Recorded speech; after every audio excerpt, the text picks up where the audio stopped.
In the fourth lesson plan, we're actually going to be interactively changing the aperture setting and the shutter speed setting. So again, in this particular lesson plan, you can see that the film speed is locked, and the aperture and the shutter are the only options that I have in manipulating the images. So if I click on basically F8, I could see that the shutter speed updates and the aperture just updated, and I can simultaneously change some of these settings. So for example, if I actually drop the shutter speed to 1/5 of a second, you can see that the image gets very light, and if I change the f-stop to f16, you can see that the opening of the iris gets smaller, allowing less light in. But you can also notice that I get a deeper depth of field, where I could see the image in the background um, more in focus. So by being able to interactively change the shutter and the aperture, we can develop a better understanding of the amount of light that enters the camera, as well as the concept of depth of field, which is all based on a 50mm lens.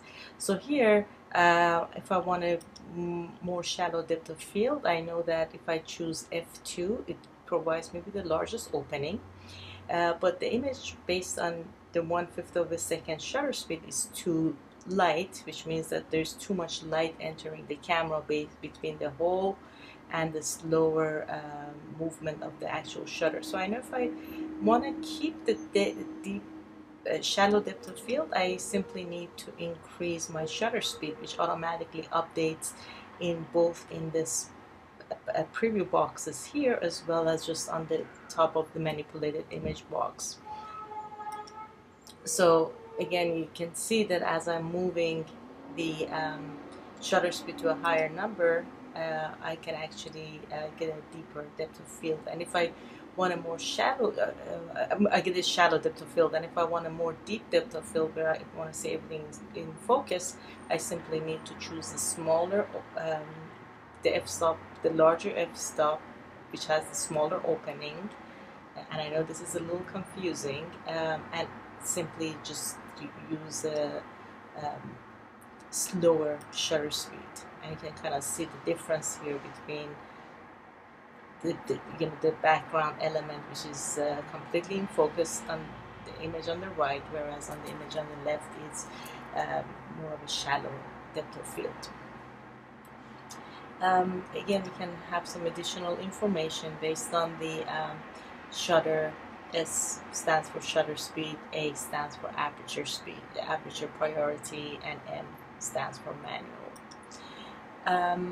In the next lesson plan, we can actually interact with shutter speed, aperture setting, and film speed setting dynamically, and basically change the settings dynamically and see an immediate result simultaneously.